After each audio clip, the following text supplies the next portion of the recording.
Hari Raya Idul Adha selalu berlangsung semarak. Hadirnya penjual hewan kurban, pelaksanaan ritual sholat Idul Adha, penyembelihan, hingga membagi daging kurban untuk orang yang membutuhkan semakin memeriahkan hari yang juga disebut sebagai Hari Raya Haji itu. Belum lagi, bakar sate dan makan bersama keluarga menciptakan momen indah tidak terlupakan.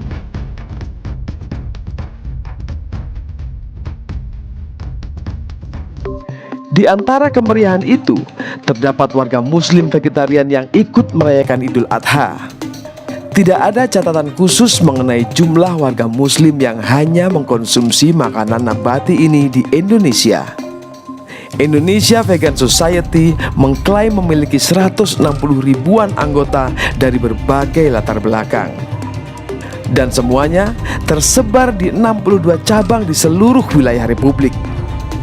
CNN Indonesia Plus Minus menemui Profesor Dr. Seto Mulyadi atau Kak Seto, Ketua World Vegan Organization.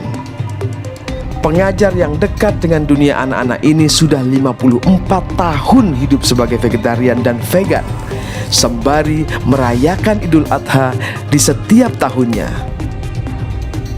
Saya 7 bulan jadi gelandangan. Kalau tidurnya itu di emperan toko gitu masih mewah. Waktu itu satpamnya terlalu keras, jadi nggak boleh. Jadi paling nyaman ya tidur di tempat sampah. Astaga. Jadi merasakan tidur bersama cacing, kecoa, kalau jengking dan sebagainya itu sahabat saya tuh. Wow. Tapi ya itu tadi makan juga seadanya. Yang jelas paling mewah waktu itu makan tempe. Nah, sayur paling murah. Kalau saya selalu juga jadi sisa-sisa bekas atau apa, sayur-sayur itu masih banyak, mungkin banyak nggak doyan, ya udah saya makan begitu. Tapi kemudian kok saya merasa lebih sehat. Saya selama dalam keadaan yang prihatin begitu, kehujanan, nggak gampang masuk angin, nggak gampang pusing, nggak gampang kena flu dan sebagainya. Saya kan dasarnya memang lebih pada kesehatan. Ya. Bukan pada masalah-masalah keyakinan atau hal-hal yang lebih tinggi lagi misalnya ya. Jadi mungkin tanpa sadar misalnya kalau ada makanan sayuran, memang sayuran misalnya ada sayur kluwih begitu. Kluwih, ya. Nah, sayur kluwih itu wah saya pikir ya semua nih. Tiba-tiba kok di situ ada unsur dagingnya misalnya begitu ya. Mungkin pernah sedikit makan tapi setelah itu ya sudah tidak saya makan. Okay. Nah, jadi buat saya tidak terlalu kaku begitu. Jadi tidak jadi wah kalau seolah ya ibarat seorang muslim nggak boleh makan babi itu jelas kan itu. Jelas, garisnya jelas gitu ya. Iya, garisnya jelas. Kalau ini kan buat saya tidak seperti itu, tidak sekaku itu begitu. Atau kadang-kadang makan roti, wah ternyata baru tahu roti itu ada unsur telurnya, ada unsur susunya, okay. Ya sudah, nggak usah nangis-nangis, aduh, gitu. Merasa kotor gitu ya. Paling tidak yang utama buat saya adalah tadi di rumah pun ya khusus makanan untuk saya. Ya saya misalnya saya sarapan tuh full pagi itu buah semua. Pagi buah. Iya, buah semua. Siang?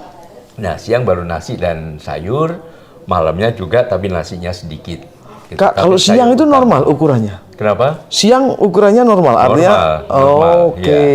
Bisa dipilih ini. Pagi buah, siang normal, malamnya dikurangi nasinya. Iya, separuhnya misalnya gitu. Tapi semua sayuran dan tempe. Nah itu. Oke, Kak Seto, kita ini wawancara ini dibuat menjelang Idul Adha. Nah, beberapa kawan itu menyarankan, kan kadang-kadang Idul Adha itu ada euforia makan daging segala macam ya Kak Seto ya. Kalau menurut Kak Seto, bagaimana sih seorang vegan yang 54 tahun memandang kawan-kawan kita yang memakan daging gitu? Loh, buat saya adalah hak asasi setiap orang ya. Artinya kalau sebagai umat Muslim, ya memang tidak ada larangan makan daging kan, kecuali daging babi kan. Iya, iya. Gitu. Tapi misalnya ada unsur-unsur dibatasi, tidak berlebihan, kan itu juga maksudnya juga untuk berbagi kan, memberi kesempatan kepada kaum duafa yang mungkin ingin sekali makan daging, tapi karena daging mahal, nggak pernah merasakan. Nah, yaudah untuk semangat beliau itu sharing, Iya, berbagi, itu yang menjadi lebih utama. Iya. tidak ada apa namanya istilahnya itu masing-masing juga harus tahu porsinya. Yang kolesterolnya sedang tinggi ya. Iya. Kolesterol sedang tinggi ya jangan ditabrak aja. Prinsipnya selalu gembira.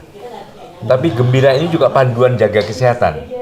Yaitu singkatan dari huruf GEMBIRA. Gembira ya. Ya, apa itu G? Gerak, jangan mager. Jadi setiap pagi ya tradisi saya setelah sholat subuh Jalan atau lari langsung? lari. Kalau jalan kurang nendang saya. Nah, E-nya emosi cerdas. Jaga emosi. Jadi emosi itu marah, boleh marah. Nah, saya kalau marah kepada anak bukan bentak, bukan banting pintu, tapi sayang, ayah marah. Waktu itu kan janji sholat subuh, janji nggak pukul-pukul adik saya. Marah sedikit senyum sambil membelai kepala anak, itu penuh persahabatan dengan anak begitu. Dan itu nahannya gimana? Nahannya gimana itu Kak? Kita kan kadang-kadang kalau marah itu kan gitu kan. Kadang-kadang kalau mau meledak, saya kadang mau meledak, ledakan di kamar mandi. Saya kalau udah masuk kamar mandi mau mandi, nyanyi. Nah, misalnya nyanyi lagu anak-anak bukan lili lili, lepas saja lili lili lili. Gimana bisa ditiru? Bisa ditiru. Plong rasanya. M-nya, nah tadi makan minum teratur dan makannya berkualitas, yaitu nabati. Berkualitas nabati. Kenapa sih diidentikan dengan nabati menurut Kak Seto? Berkualitasnya kan ada misalnya seafood, ada gitu-gitu Pak ya. Ya udah, karena itu saya dasarnya pengalaman kan. Setelah kadang-kadang waktu dulu misalnya seafood, daging, waktu SMA buktinya wah gampang marah, gampang ini misalnya gitu, mau berantem misalnya. Tapi sejak itu saya merasa nggak punya musuh, nggak ada dendam, gampang memaafkan dan sebagainya. Gembe, B-nya, nah ini bersyukur. Nah, Jadi saya waktu jadi gelandang begitu bangun, lihat kiri kanan bukan, yaduh kok saya, alhamdulillah, saya masih hidup, saya masih bisa melek mata saya masih bisa dengar. Begitu saya bangkit berdiri, wah kaki saya masih kuat. Nah, saya kan nyambi jadi kuli kan, ngangkat 50 kilo juga masih bisa. Jadi bersyukur. Nah, I-nya ini yang sering orang lupa. Istirahat. Jadi saya tidur sebagai bagian istirahat itu teratur dari dulu sampai sekarang rata-rata 7 sampai 8 jam. Berarti mulainya jam 9 sampai berapa? Ya, kalau mau sholat subuh ya kan saya meniru Rasulullah kan habis isya kan istirahat. Nah, saya kalau bisa 9 setengah 10 lah paling itu. Nah, kadang-kadang siang juga ada tidurnya lagi.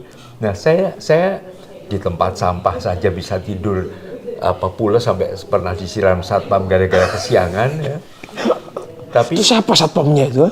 R juga penting, rukun dalam keluarga. Ibaratnya kemesraan ini janganlah pernah berlalu. Iya, rukun. Dengan teman-teman juga rukun, akrab dan sebagainya. Kalau kita yang dimusuhi, wah, enak. Ya, memaafkan. Ya, penuh dengan rasa maaf. Rasulullah saja memaafkan semua yang menghujat dan sebagainya. Sebagai orang Surabaya ini, termasuk paling sabar Kak Seto ini. Terakhir, A. Nah, A-nya adalah tetap aktif berkarya sampai kapanpun juga. Kita cek hari ini di titik ini Kak Seto apa kegiatannya? Aktif berkaryanya. Tadi memang menghadiri reuni dengan teman-teman simbah-simbah alumni Surabaya. Tahun berapa itu Pak? Tahun 69 lulus SMA. 69 sudah lulus SMA. Saya belum lahir. 73 udah ya sudah pada sepuh segala macam ya. Tapi ya saya masih ya lompat-lompat, lari-lari segala macam ya karena tadi menjaga kesehatan, kemudian aktif berkarya. Nah, sebelum kemarin itu juga dari acara di Jogja menangani kasus, kemudian bertemu juga dengan Kapolri, terus kemudian juga memberikan seminar dan sebagainya. Sebelumnya juga 73 ini. Masih keliling-keliling juga ini. Nanti lusa pergi ke Lampung, ada acara di Lampung. Suggest Kak Seto untuk publik, terutama soal konsumsi makanan. Ada nggak dari orang yang sudah 54 tahun bervegetarian gitu? Suggest ke masyarakat. Iya, artinya kalau toh pun tetap makan daging dan sebagainya, yang penting adalah dibatasi. Itu saja, jangan berlebihan. Itu terutama daging ya, karena sering daging positif, apalagi kalau sudah lansia, sudah lanjut usia, nah itu waspada sekali ya, takutnya mungkin pencernaan dan sebagainya ya. Saya tidak menguasai itu secara biologisnya, tapi intinya adalah pengalaman saya waktu remaja dulu, memang kalau makan daging, kalau udah makan jeroan atau nah, kadang-kadang nyindir nih. itu tadi emosi juga sering tidak stabil ya, mudah meledak dan sebagainya, dan ya mungkin juga dampaknya terhadap kesehatan itu sendiri gitu. Vegetarian lainnya, Yudanti Budi tidak mempermasalahkan aktivitas kurban yang dilakukan umat muslim di setiap Idul Adha. Meskipun bagi perempuan yang sudah 25 tahun vegetarian ini tetap memilih untuk tidak mengolah apalagi mengkonsumsi daging sapi atau kambing yang dibagikan. Mencium aromanya saja, Danti sudah mual. Orang mungkin mikirnya vegetarian itu sesuatu yang wah beda gitu ya. Padahal kan sebenarnya kalau minimal buat saya itu adalah perubahan pola makan aja gitu. Jadi kita hanya milih kayak Mas Iman aja nih, misalnya aku nggak mau makan telur, pokoknya makan ikan misalnya. Udah pilihan makanan aja gitu sebenarnya. Cuman karena di Indonesia itu memang masih sedikit yang menganutnya, pilihan makanannya juga mungkin sedikit gitu, jadi mungkin itu yang saya rumit gitu jadi vegetarian gitu.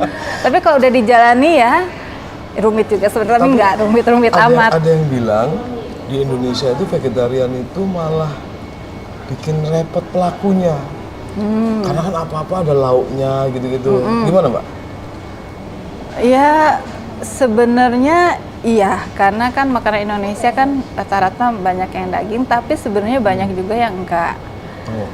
Ya, jadi sebenarnya itu soal pemilihan aja sih ya. Bisa di mix and match lah gitu. Kan kita kayak ada tempe, ada tahu. Artinya 25 tahun lebih menjalani vegetarian itu, Mbak Danti hanya memilih bahan makanan, lauk pauk dan seterusnya non hewan 100% atau gimana Pak? Kebetulan saya itu menganut lakto-ovo vegetarian. Jadi masih makan telur, juga sebenarnya minum susu sebenarnya bisa juga. Cuman karena saya punya lactose intolerance, jadi kalau minum susu tuh mules. Jadi ya susu enggak, jadi telur aja. Tapi produk susu kayak yogurt saya masih minum itulah. Ini kalau misalnya ada orang lain yang tidak vegetarian, Mbak Danti melihatnya seperti apa? Biasa aja atau? Ya biasa aja nih Mas, atau ada keinginan? Ada keinginan untuk, ayo dong lu jadi vegetarian juga karena gitu lah. Enggak lah ya, kan maksudnya gini, kan vegetarian itu kan sangat pribadi ya kalau menurut saya. Saya bukan pengen banyakin umat vegetarian gitu. Kan enggak ya, umat vegetarian banyak itu enggak. Jadi itu masalah pribadi, pola makan tergantung kan, orang nggak tahu kita kondisi tubuhnya kayak apa gitu kan. Jadi ya kalaupun mau jadi vegetarian ya dari diri sendiri, dari keinginan sendiri, tahu kondisi tubuhnya kayak apa, vegetarian ya nggak apa-apa. Artinya orang rumah, suami, anak-anak juga terserah ya, dia mau niru ibunya atau... Nggak ada yang vegetarian kecuali saya di rumah.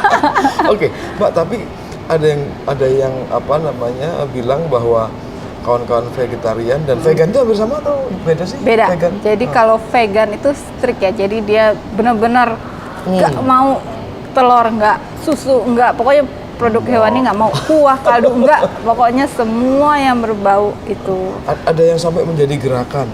Betul. Nggak suka kalau ada orang itu makan daging karena proses penyembelihannya misalnya katanya kejam segala macam. Menurut Mbak Danti gimana? Nah, itu kan menurut saya kembali ke tujuan masing-masing orang menjadi vegetarian gitu ya.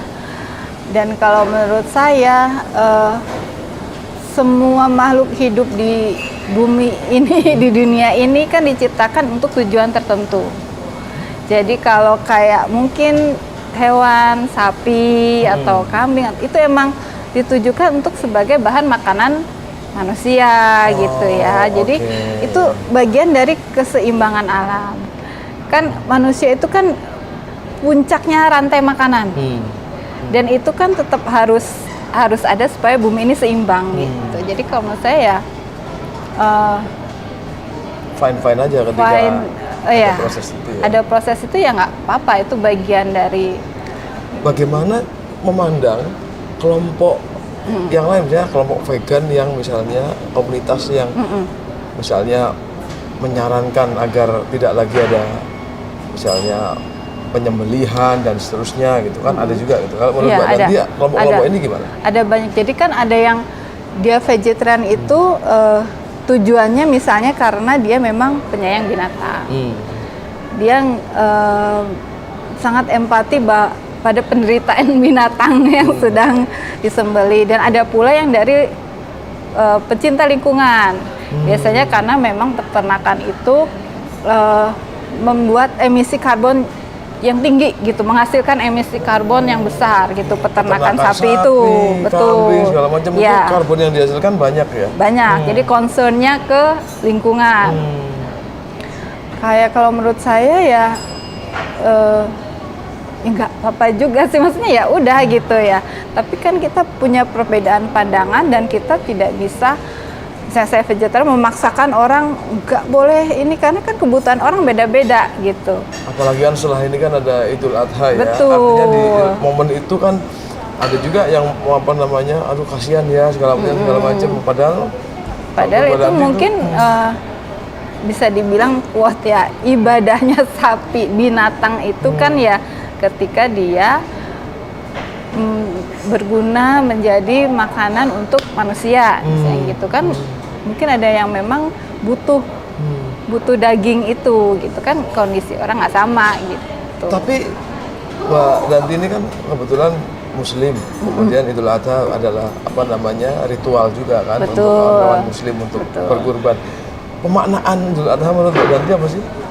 Nah, kalau Idul Adha itu kalau menurut saya ya, ritualnya kan memang memotong hewan ya untuk dibagikan gitu. Tapi saya lebih memaknainya bahwa Idul Adha itu adalah momen di mana kita diingatkan untuk melepas kemelekatan.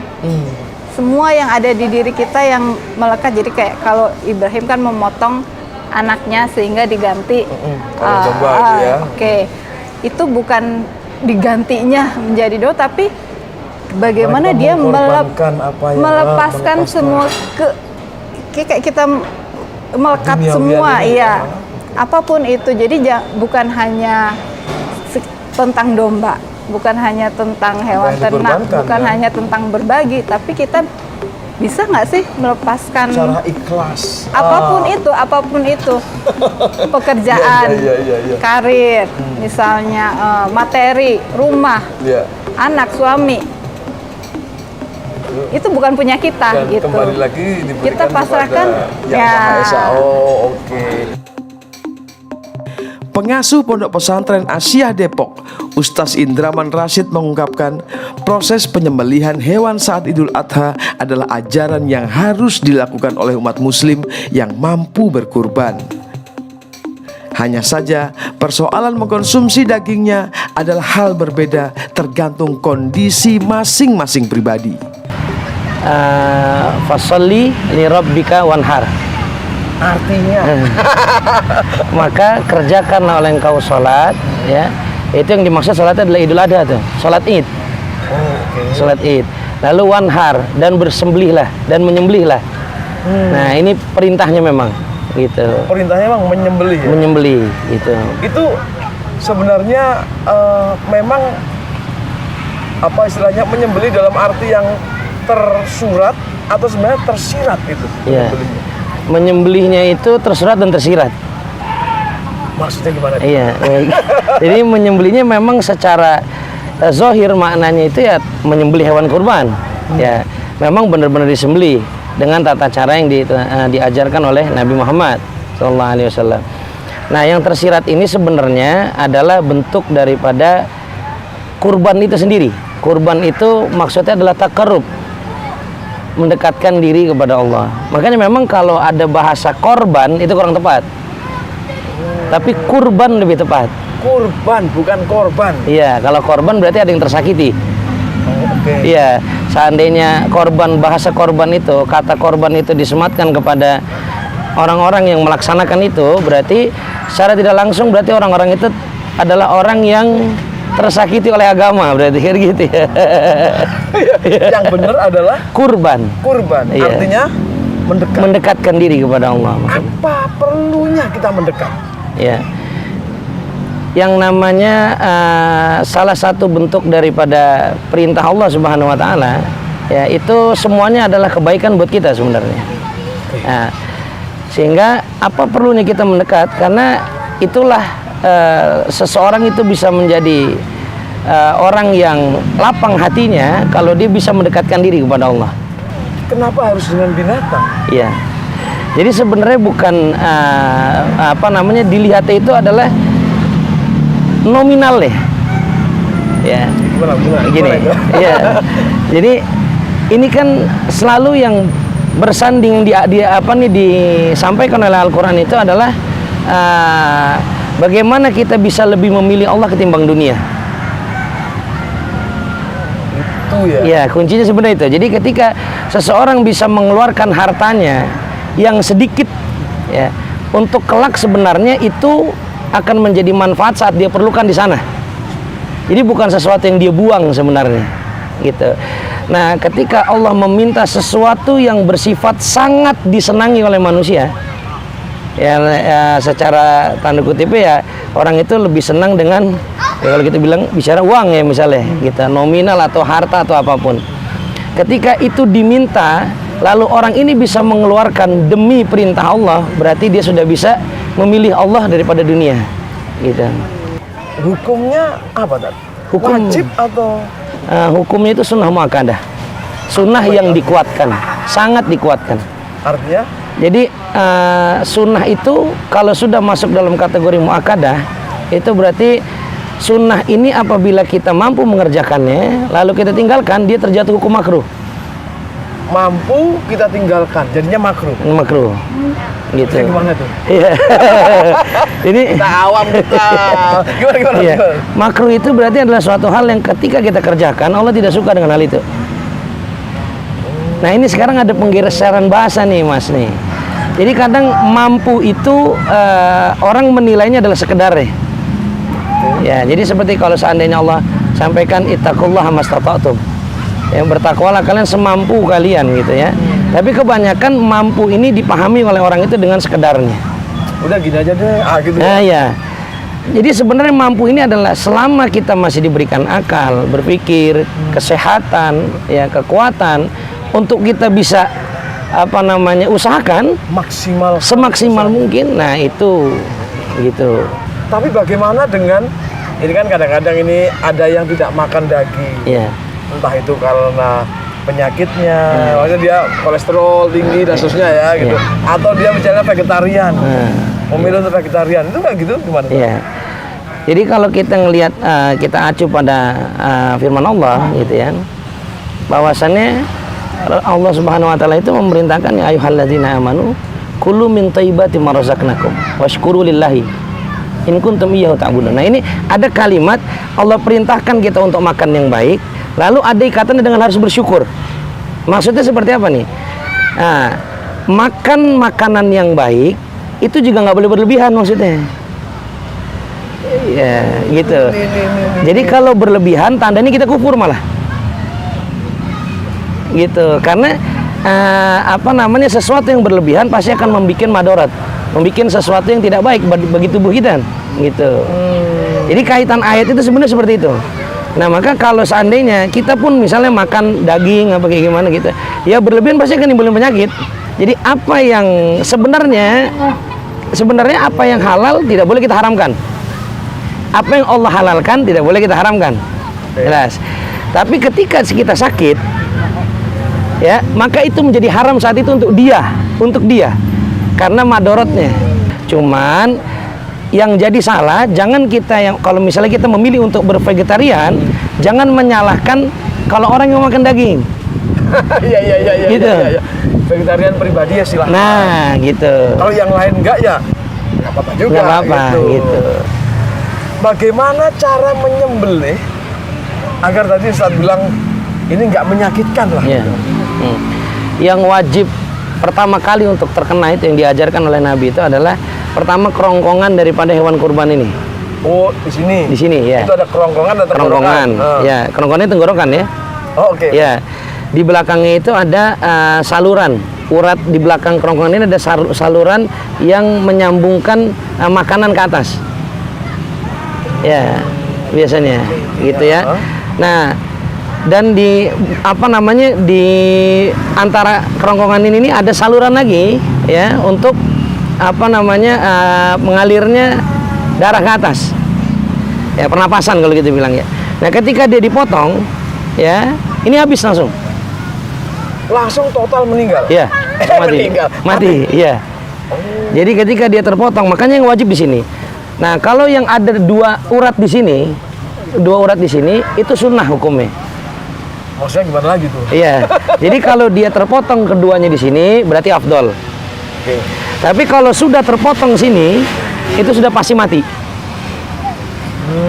Nah, karena terkadang ketika hewan ini ditidurin, dipotong, ya, yang atas kena, urat sebelah sini kena, kerongkongannya kena, terkadang yang di bawah nggak kena nih. Itu Urat di bawah nggak apa-apa. Yang penting kerongkongan dan urat yang di belakang kerongkongan ini, saluran-saluran di belakang kerongkongan ini sudah terpotong. Dan itu pasti akan total mati cepat. Mati, ya cepat. Gitu. Jadi kalau dalam bahasa yang sederhana bisa dipastikan itu nggak menyiksa ya? Tidak menyiksa. Ya.